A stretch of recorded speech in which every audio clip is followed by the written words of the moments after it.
नमस्कार दोस्तों, मेरा ये वीडियो सबके लिए नहीं है।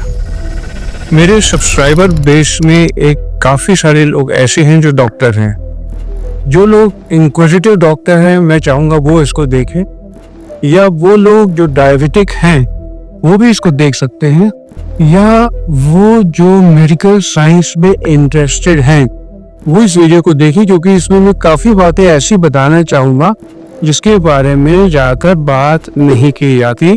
क्योंकि मेरा ये वीडियो है ये बताने के लिए कि डायबिटीज की कॉन्सेप्ट मेरे विचार में वो नहीं है जो प्रेवलेंट पिछले 40-50 साल से किए गए हैं। और मैं ये भी कहना चाहूँगा कि आप मेरा ये वीडियो क्यों देखें और क्यों सुने, क्योंकि मैं अब तक कोई 10 के करीब इंटरनेशनल पेपर लिख चुका हूँ, पीयर रिव्यूड पेपर, जो पूरी दुनिया भर में रिप्यूटेड जर्नल में छपे हैं। और मेरा पहला आर्टिकल तो आज से 15 साल पहले सोलो आर्टिकल छपा था एक्सपर्ट ओपिनियन में, जिसमें मैंने लिखा था और बताया था with review of papers various studies कि जो सल्फोनिलयूरियाज डायबिटीज में यूज किए जाते हैं वो शायद अकेले देने में नुकसान ज्यादा करते हैं, और उनको देने से सल्फोनिलयूरिया जो ग्लिक्लाजाइड, ग्लिबेनक्लोमाइड, जेमेबोराइड के नाम से आज भी चलता है, लेकिन उसको देने से हमारे अंदर डिप्रेशन होता है, पार्किंसनिज्म होता है, हो सकता है किडनी पर नुकसान होता हो और हार्ट की बीमारियां बढ़ जाती हैं। और आप सबको ये जानकर हैरानी होगी कि पहला पेपर दुनिया भर में जो 1-to-1 कंपैरिजन में किया गया था UGDP ट्रायल के अंदर 17 साल तक चला था, उसमें रेस्टिनोन या टॉर्बिटोमाइड दवा देने से हार्ट अटैक डायबिटिक मरीज में 2.5 गुना बढ़ गए थे।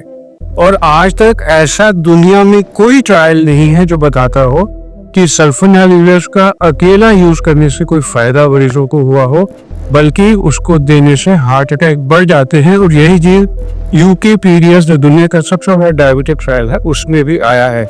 ये बात मैं रिपीट कर दूं कि दुनिया भर में ऐसा कोई भी ट्रायल नहीं हुआ जिसमें डायबिटीज में अकेले सल्फोनिलयूरियाज दिए गए हो और हार्ट अटैक कम हुए हो, उल्टा सब बढ़ जाते हैं। और एक बात और है कि डायबिटीज की डेफिनेशन जब से मैंने मेडिकल साइंस की, जब से मैं मेडिकल स्कूल में था 1977 से यही दी गई है कि ये इंसुलिन डिफेक्ट है, या तो बीटा सेल्स इंसुलिन ठीक बनाते नहीं या वो ठीक बनाते हैं और पेरिफेरल टिश्यूज में, लिवर में या वैसे इंसुलिन रेजिस्टेंस बढ़ जाती है और बीटा सेल थक जाते हैं। और हमेशा यही बात चलती रहती थी कि पहले इंसुलिन रेजिस्टेंस आई या पहले बीटा सेल डिसफंक्शन आया, यानी कि यही डिस्कशन होती थी कि पहले अंडा आया या पहले मुर्गी ने अंडा दिया या पहले अंडा आया उससे मुर्गी हुई, और इसी बात में घूम जाती थी बात। इसको ट्रायमवायरेट थ्योरी ऑफ डायबिटीज कहते थे।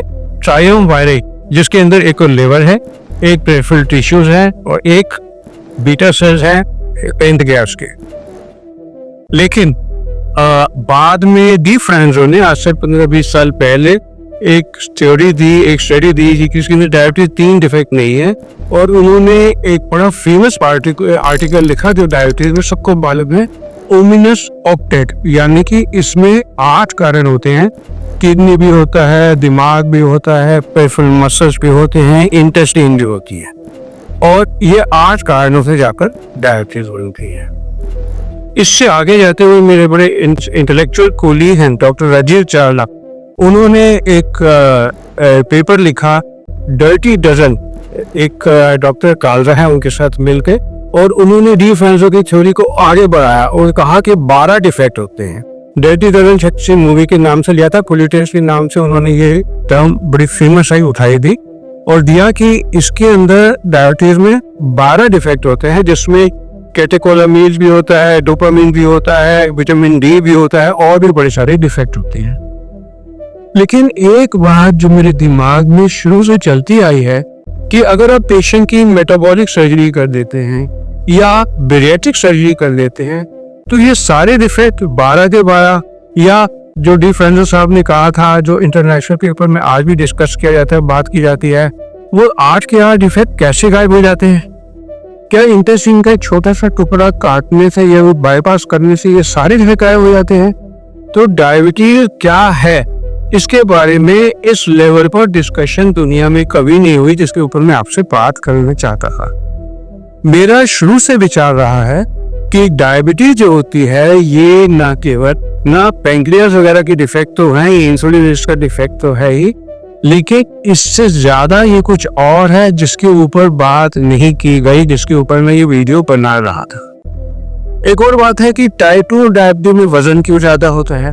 लोग कहते हैं कि हाइपर इंसुलिन होता है, इंसुलिन रेजिस्टेंस होती है, इससे डायबिटीज होती है, लेकिन मेरा विचार इससे फर्क है जिसके ऊपर मैंने ये वीडियो बनाया। और मेरे वीडियो बनाने का एक मकसद ये भी है कि आज से 10 साल बाद जो मैं कह रहा हूँ इसके ऊपर बात आएगी तो ये रिकॉर्ड नहीं होगा कि मैंने ये बात उस टाइम जो भी बात आएगी इससे 10 साल पहले ही बता दी थी कि बात क्या है। मेरे विचार में डायबिटीज का जो डिफेक्ट है वो हमारे इंटेस्टाइन से। मैं रिपीट कर दूं, ये डायबिटीज की प्रॉब्लम जो है ये हमारे इंटेस्टाइनल लेवल से है।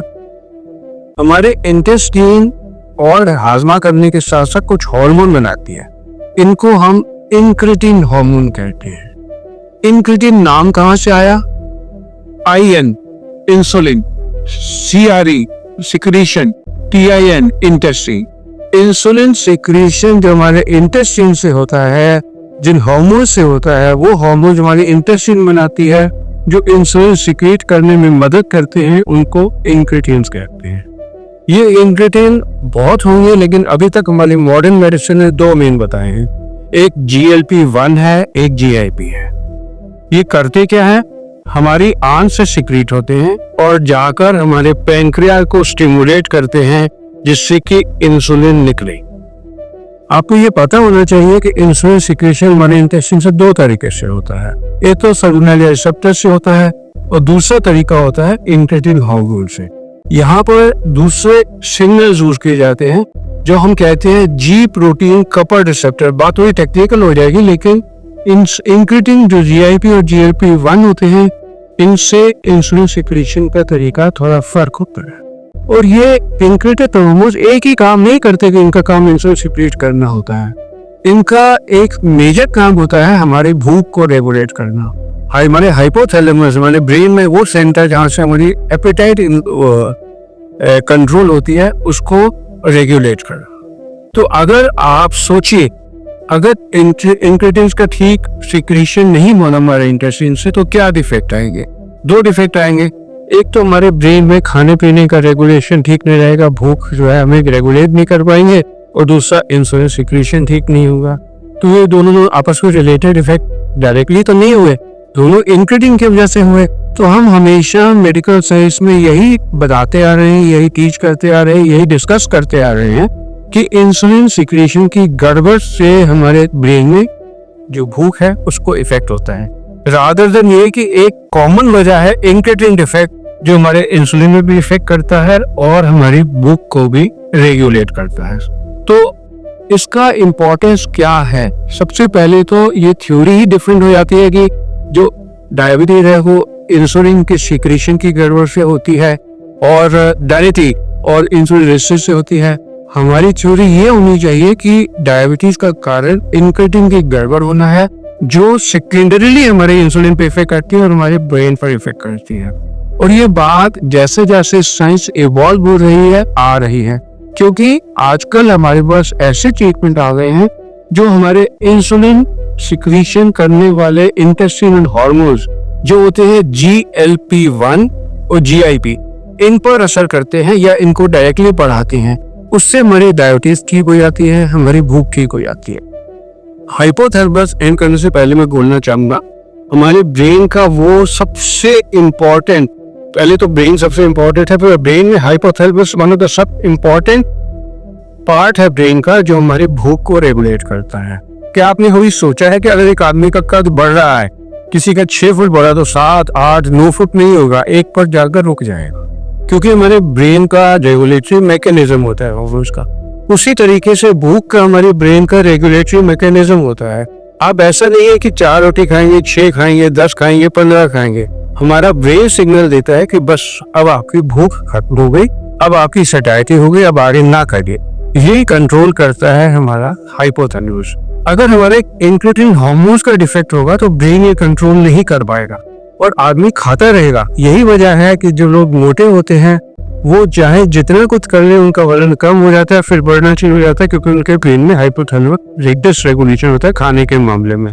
और सेकेंडरी दूसरी ऑफशूट से ये इंसुलिन पर इफेक्ट कर रहा होता है। तो बेसिकली मेरा वीडियो बनाने का मतलब ये था कि पैथोफिजियोलॉजी ऑफ डायबिटीज में ये कहना कि डायबिटीज एक इंसुलिन के डिसरेगुलेशन से होती है, जिससे कार्बोहाइड्रेट, प्रोटीन और फैट मेटाबॉलिक इफेक्ट होते हैं, इंसुलिन रेजिस्टेंस आती है की जगह हमें इसको डेफिनेशन वाइज ही बदल देना चाहिए और ये कहना चाहिए कि डायबिटीज एक इंटेस्टिनल डिफेक्ट है जिसमें इंक्रेटिन हार्मोन्स की गड़बड़ होती है, जिसकी वजह से एक तरफ तो हमारे हाइपोथैलेमस पर असर जाता है और दूसरी तरफ ये हमारे बीटा सेल्स पेंक्रियास के ऊपर असर करते हैं, डी प्रोटीन कपल रिसेप्टर पर असर करते हैं और इंसुलिन के सिक्रीशन को गड़बड़ कर देते हैं और डिसरेगुलेट कर देते हैं।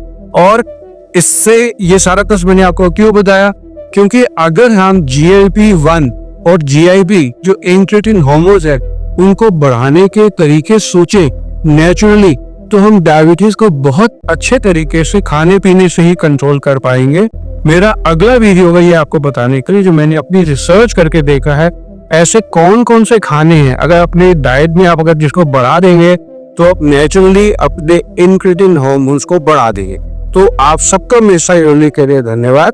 अगर आप डायबिटिक हैं, तो अगर आप डायबिटिक नहीं भी हैं और आपका वजन ज्यादा है तो भी, अगर आप हाइपरटेंसिव हैं तो भी, आप मेरा नेक्स्ट वीडियो जिसमें GLP-1 और GIP को बढ़ाया कैसे जाए इस पर मैं आपसे डिस्कस करूंगा। आप सबका मेरे साथ जुड़ने के लिए धन्यवाद। एक बात जरूर है, अगर आपको मेरा ये बात थॉट प्रोवोकिंग लगी तो मेरे इस वीडियो को आप लाइक कर देना और बाकी लोगों में शेयर कर देना, ताकि एक नया अभियान शुरू किया जा सके और डायबिटीज के पैथोजेनेसिस के ऊपर हम नए तरीके से बात कर। आप सबका मेरे साथ जुड़ने के लिए धन्यवाद।